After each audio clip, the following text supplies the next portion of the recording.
We're going to use AI strategically to develop images for a campaign. So let's jump in. Our speculative client is Smarter Greens, a supplement with vitamins, minerals, antioxidants, and probiotics. Normally, we want to tout the benefits of the product, but the market is saturated with that and we need to get attention. The idea is you don't need veggie burgers or green shakes, though I love those. Not everybody does. We're targeting professional women 25 to 44 who are on the go, not always eating right, or eating foods they might not enjoy. Now, you might be tempted to turn to ChatGPT for a concept, but you probably won't get anything unique there, at least with a free version at the moment. It's all pretty generic. AI is advancing rapidly, but right now, ChatGPT is not the most sophisticated tool in your box. You might want to start with research and AI tools tailored to advertising, PR, and social media. Or even Google Scholar can be a better place to learn about your target audience and market. Then you can use your own brain power to brainstorm ideas that address your specific client's needs, and then test them later. Once you've sorted your ideas out and you've chosen one, then you're ready for Photoshop. Or if you don't have Photoshop, it's okay. There are many AI image generating tools such as Canva, Night Cafe, Image.art, Midjourney, and many more. So let's open Photoshop to create a new project for our weird images that will grab attention for our client. Click Print and choose a large format, so we start with the highest quality we'll ever need, 300 dpi. We can always save a lower res version for the web later, but if we ever need posters or other print media, we'll need an original high quality file. Now we use a selection tool to mark the area we want to fill with our image. This can be any shape on a blank page or in a photo you're enhancing. And we type our description in this field called Generative Fill. Be specific with your descriptions. We're typing chocolate ice cream with broccoli, peas, and lettuce on top.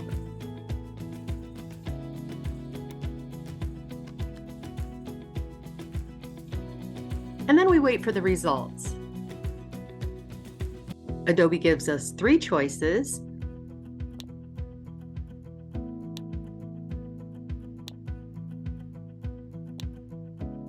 And we can delete the ones we don't want to save space. We can generate again if we want more choices.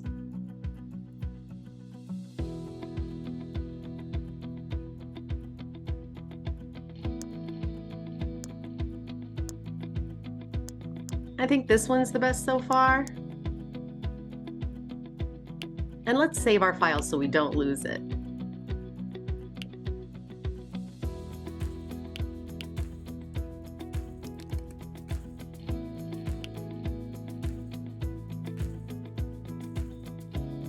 Now it's time to bring our Photoshop file into Adobe Illustrator or InDesign, which create crisp vector-based typography, and we can even customize it if we need to if we use Illustrator. So let's do that. So create a new file. For print,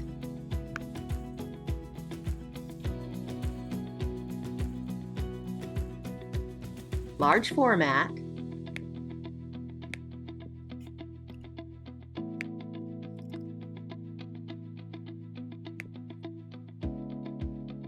next, we go to File and Place and choose our Photoshop file called Ice Cream.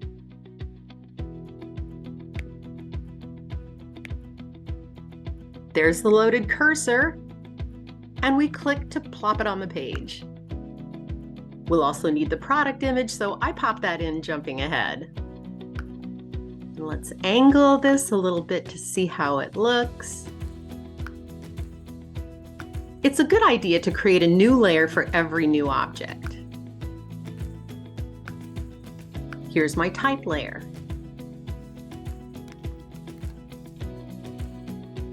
Let's create separate text blocks for the headlines so we can manipulate them easily.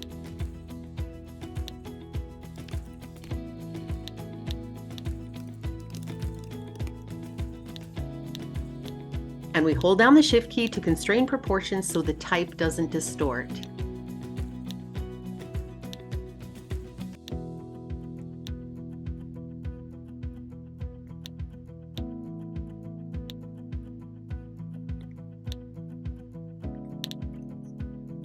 I should have sampled the green on the bottle. Oh, well.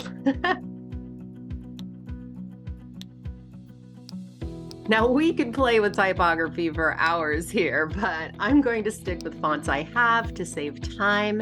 It won't be great, but it'll do. If this is a poster, it might be a good idea to add the nutritional information, maybe in a bottom bar in black type.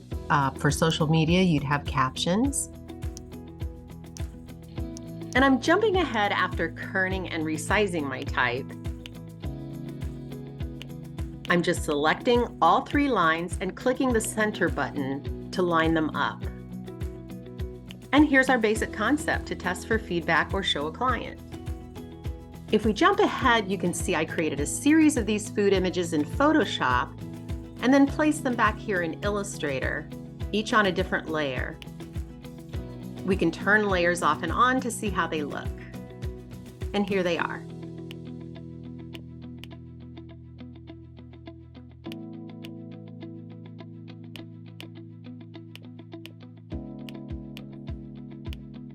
And I even got a better ice cream.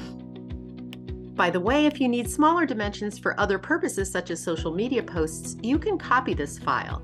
Then change the artboard size, change your layout, and you're good to go.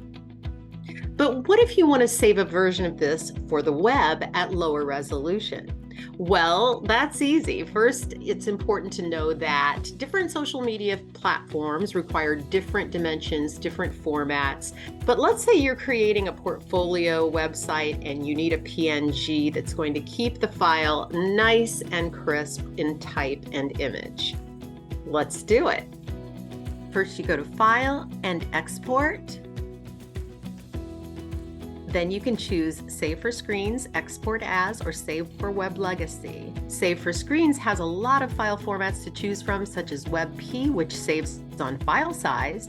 A PNG is a pretty heavy format to download on a web page, but PNG doesn't lose quality in the image, so it's a popular web format. If you use Save for Web Legacy, you have fewer choices, but some additional functions, so I use this sometimes as well.